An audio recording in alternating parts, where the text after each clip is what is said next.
हमारे साथ मंच पर पार्टी के वरिष्ठ और आपके हमारे समाजवादी नेता आदरणीय बलराम यादव जी,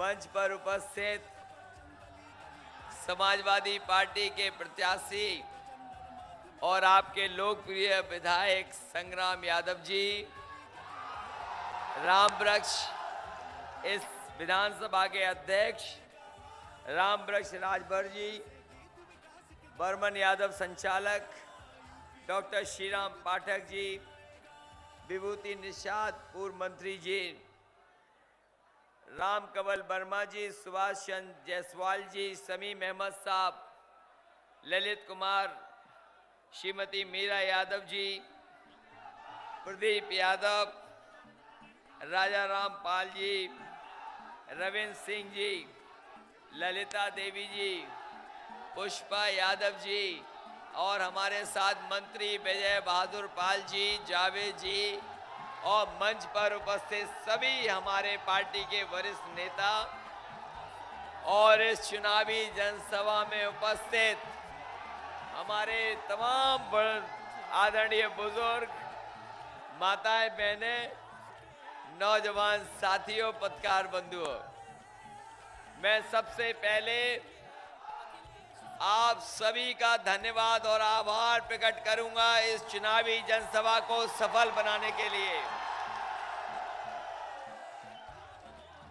वहीं ये जोश और उत्साह बता रहा है, ये जोश और उत्साह बता रहा है कि अब यहाँ के लोग इंतजार नहीं करना चाहते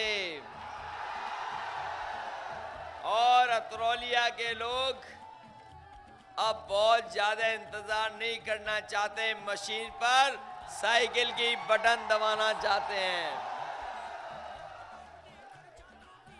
और देखिए, आपकी वजह से, और मैं तो कह सकता हूं प्रधानमंत्री जी भी आए, लेकिन आजमगढ़ में नहीं आए, किनारे से ही निकल गए।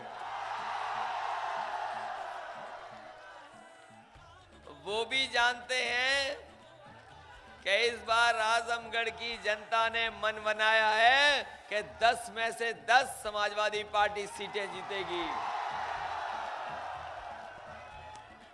और जहां अतरौलिया विधानसभा की बात हो, बाबूजी का क्षेत्र हो और हमारे नौजवान विधायक वहां प्रत्याशी हों, तो मैं कह सकता हूं कि सबसे ऐतिहासिक वोटों से जिताने का काम करना।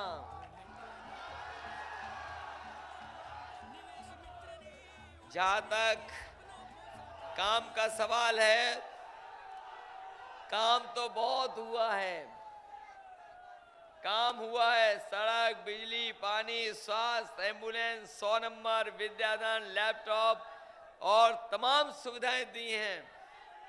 और मैं कहना चाहता हूं कि ये विधानसभा में अगर और किसी चीज की जरूरत होगी तो शिकायत इनसे मत करना, सीधा हमें बता देना। सरकार बनेगी तो अतरौलिया विधानसभा में तमाम विकास कार्य कराने का काम करेंगे। और हम तो कहते हैं, और हम तो ये भी कहते हैं कि लोग अब सरकार बनाना चाहते हैं। अभी तक तो हम सरकार बनाने के लिए वोट मांग रहे थे और 5वें चरण के बाद हम कह सकते हैं, ये 6वें और 7वें के लोगों से हम कहेंगे और आजमगढ़ के लोगों से कहेंगे कि हमें बहुमत की सरकार बनाने के लिए मदद करने का काम करेंगे।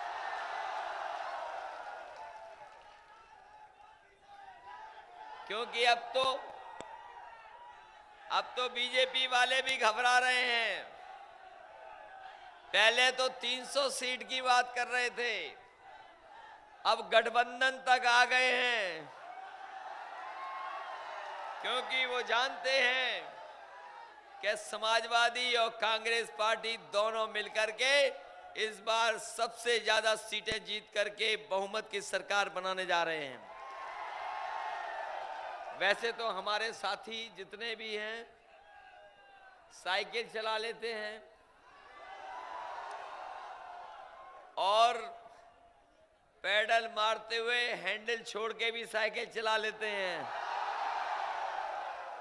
और अब तो कांग्रेस पार्टी का भी हाथ लग गया है हैंडल पर। तो बताओ साइकिल की रफ्तार क्या होगी। और जिन्होंने अच्छे दिन की बात कही, लोगों को लाइन में खड़ा कर दिया, तकलीफ और परेशानी दी, लोगों के सामने संकट पैदा कर दिया, लोगों को अपना पैसा लेने के लिए लाइन में लगना पड़ा घंटों। एक बार तब लाइन लगी थी और इस बार फिर लाइन लगेगी वोट डालने के लिए। याद रखना, ये पैसा काला सफेद नहीं होता, ये रुपया काला सफेद नहीं होता। अगर कोई चीज काली सफेद होती है तो हमारा आपका लेन देन काला सफेद होता है। और अगर किसी ने कारोबार किया, मुनाफा कमाया, टैक्स नहीं दिया तो वो काला पैसा हो गया। और उसी काले पैसे से कारोबार किया, मुनाफा कमाया, टैक्स दे दिया तो वही पैसा सफेद हो गया। इसलिए रुपया नोट काला सफेद नहीं होता। अगर कोई चीज काली सफेद होती है तो वो हमारा आपका लेन देन काला सफेद होता है। बीजेपी के लोगों ने धोखा दिया, संकट में डाल दिया और अर्थव्यवस्था को पीछे करने का काम किया। इसलिए हम कहना चाहते हैं, बहुत कर ली इन्होंने मन की बात। ये बीजेपी के लोग करते रहे मन की बात, बहुत सुनाई इन्होंने रेडियो पे मन की बात, टीवी पे भी सुनाई मन की बात, लेकिन जनता नहीं समझ पाई अभी इनके मन की बात। और हम समाजवादी लोग कहते हैं कि बहुत कर ली मन की बात, कब करोगे काम की बात, ये भी बताते जाओ।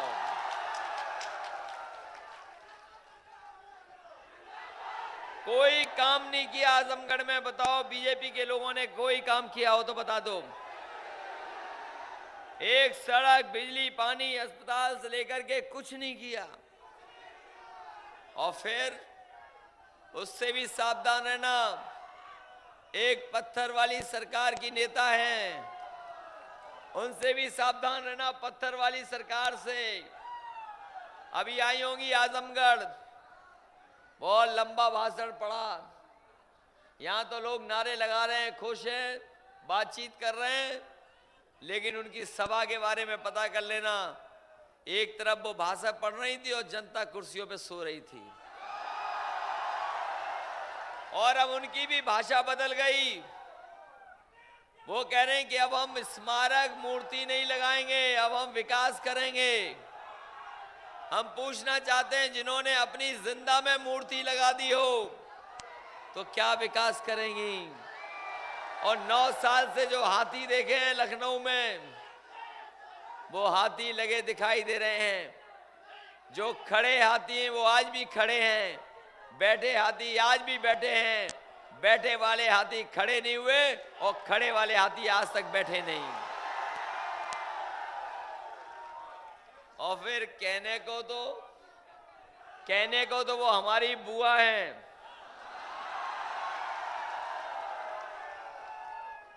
लेकिन हमारी बुआ से सावधान रहना, वो बीजेपी के लोगों से रक्षाबंधन मनवा लेती हैं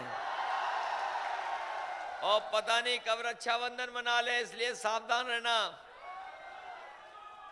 इसलिए साथियों, अतौलिया के लोगों, हम आपसे विशेष निवेदन अपील करने आए हैं।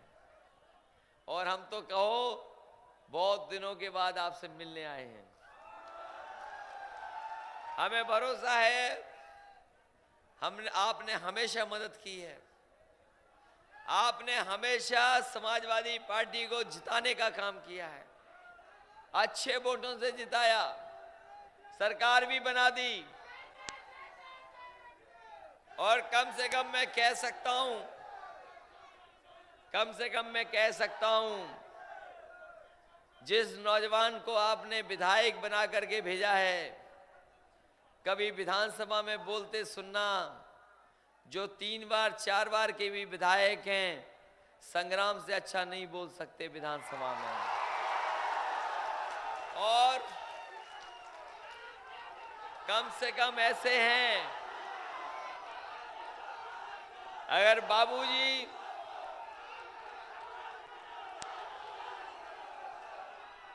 बाबूजी रहे नेताजी के साथ अच्छे बुरे कैसे भी दिनों में, तो हम कह सकते हैं कि राजनीति के टेढ़े मेढ़े ऊंचे नीचे रास्ते पर संग्राम ने हमारा हमेशा साथ देने का काम किया है। और बताओ, आपने हमें तो मुख्यमंत्री बना दिया, आपने हमें तो मुख्यमंत्री बना दिया, सरकार भी बनने जा रही है। और जब नौजवान मुख्यमंत्री बने तो बताओ, कोई नौजवान मंत्री होगा ना चाहिए कि नहीं होना चाहिए? इसलिए एक एक वोट से जिताना, मदद करना एक एक वोट। और हम भरोसा दिलाते हैं कि अपने गरीबों की मदद करने का काम समाजवादी लोग करेंगे। ये जो हमने फैसला लिया है गरीबों के लिए, कोई भी गंभीर बीमारी से अगर कहीं भी इलाज कराना पड़ेगा और हमसे चिट्ठी लेकर के भेज देना, हम उस गरीब की पूरी मदद करने का काम सरकार के माध्यम से करेंगे। बहुत से गरीब हैं, बहुत से गरीब परिवार हैं जिन पे लोहिया आवास के माध्यम से लोहिया आवास बनाना चाहते हैं। आगे वाले समय में मौका मिलेगा तो एक भी गरीब नहीं बचेगा जिसका कम से कम लोहिया आवास न बन जाए। साथ ही साथ हमारी माताएं बहनें समाजवादी पेंशन बहुत दी है, बड़े पैमाने पे पेंशन दी है, लेकिन उसके बावजूद भी बड़ी संख्या में कुछ परिवार छूटे हैं। हम उनकी भी मदद करना चाहते हैं और आपको भरोसा दिलाते हैं कि एक भी गरीब परिवार की महिला नहीं बचेगी जिसको हम समाजवादी पेंशन से न जोड़ दें। पहले तो 500 रुपए देते थे, 500 रुपए देते थे। आने वाले समय में उन गरीब परिवार की माताओं बहनों को 1000 रुपया महीना देने का काम समाजवादी सरकार करेगी। आशा बहुएं हैं, आशा कार्यकर्ती हैं, हमारे चौकीदार हैं, इनकी भी मदद करने का काम समाजवादी लोग करेंगे। वहीं बड़े पैमाने पर शिक्षा मित्रों की मदद की है, आयुर्वेदिक यूनानी के जो डॉक्टर थे उनकी भी मदद कर दी, मौलवी वालों की भी मदद कर दी। आने वाले समय में नौजवान साथियों, हम कहना चाहते हैं कि नौकरी और रोजगार बड़ा सवाल है। ये जो सड़क बना करके ला रहे हैं, ये जो आगरा तक से लेकर के आपकी लखनऊ तक बन गई है, इसी सड़क को हम आजमगढ़ से लेकर के गाजीपुर जोड़ना चाहते हैं। वो आगरा से लखनऊ 302 किलोमीटर की सड़क, वो ऐसी सड़क है कि पूरे देश में किसी सरकार ने नहीं बनाई होगी। और मुझे वो दिन याद है जब नेताजी ने शिलान्यास किया था सड़क का। नेताजी ने कहा कि हम शिलान्यास के साथ साथ उद्घाटन की तारीख भी देते हैं। वो सड़क हम 36 महीने में बनाना चाहते थे, लेकिन नेताजी ने कहा कि 36 महीने में नहीं, इस सड़क को 24 महीने में बना करके दिखाओ। और वो दिन याद है, हमने वो सड़क जो सबसे बड़ी है देश की, 302 किलोमीटर की, हमने उस सड़क को 23 महीने में बना करके तैयार कर दी। और जब उद्घाटन कराया तो नेताजी से कराया, और देश के सबसे बेहतरीन हवाई जहाज जो एयरफोर्स के हैं उनको उतार कर करके नेताजी से उस सड़क का उद्घाटन करवाने का काम किया था। वही सड़क जो आगरा से लखनऊ बन गई, हम आजमगढ़ से गाजीपुर ले जाना चाहते हैं। हम अपने किसानों का धन्यवाद देंगे, उन्होंने हमारा सहयोग किया है। जमीन ले ली हमने और हम भरोसा दिलाएंगे कि 30 महीने में वो बना करके तैयार कर देंगे। और जैसे उस सड़क का उद्घाटन किया था, इस सड़क पे भी व्यवस्था करेंगे। कभी इमरजेंसी में अगर एयरफोर्स को अपने हवाई जहाज उतारने पड़ेंगे तो सड़क ऐसी होगी जब चाहे तब हवाई जहाज उतार लें, वो सुविधा भी हम सड़क पे उपलब्ध कराएंगे। साथ ही साथ किसानों की मंडी और अपने नौजवानों के लिए हम कहना चाहते हैं कि 10वां 12वां पास करने वाले, ITI पॉलिटेक्निक का कोर्स करने वाले, उनको विशेष प्रशिक्षण दे करके, ट्रेनिंग दे करके कम से कम नौकरी और रोजगार का इंतजाम हो जाए, वो व्यवस्था करने वाला काम समाजवादी लोग करेंगे। वहीं पुलिस भर्ती भी आसान कर दी। पुलिस भर्ती 2-2 साल लगते थे तब पुलिस भर्ती होती थी, हमने आसान कर दिया।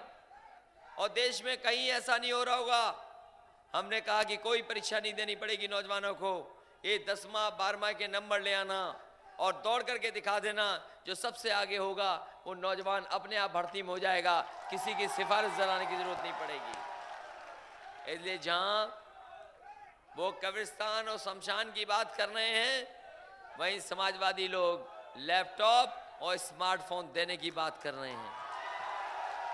इसलिए सतरौलिया के चुनाव में मदद करना, सहयोग करना, और हमने हमेशा कहा कि सतरौलिया विधानसभा तो हमारी सबसे करीब विधानसभा है, और हमने तो हमेशा बाबूजी और संग्राम को कहा कि जब कोई काम कराना चाहो बता देना, हम करेंगे, और अगर जो छूट गया हो उसकी जिम्मेदारी हमारी है, हम आने वाले समय में उसको पूरा करने का काम करेंगे। इसलिए मदद करिए, और कम से कम इस बार ऐतिहासिक वोटों से नौजवान को जिताना, संग्राम को अच्छे वोटों से जिताना, और ये जब जीतेंगे तो हमारी विधानसभा में भी मदद करेंगे, और जब नौजवान मुख्यमंत्री होगा तो नौजवान मंत्री भी दिखाई देगा आपको। इसलिए मदद करो, एक एक वोट दे करके इन्हें जिताना और सरकार बना देना। आप सबका बहुत बहुत धन्यवाद, बहुत बहुत आभार प्रकट करता हूं। मैं जानता हूं कि आप सब लोग अब जिताने की तैयारी करोगे, अपने बूथ को कैसे जीतना है, अपने बूथ का कैसे इंतजाम करना है, कम से कम उसके लिए काम कर लेना, क्योंकि समय ज्यादा नहीं है, और ये चुनाव 6वां और 7वां तय कर देगा कि आने वाले समय में किस पार्टी की बहुमत की सरकार बनने जा रही है। मुझे भरोसा है कि आजमगढ़ के लोग समाजवादियों की एक बार फिर बहुमत की सरकार बनवा देंगे। आप सबका बहुत बहुत धन्यवाद।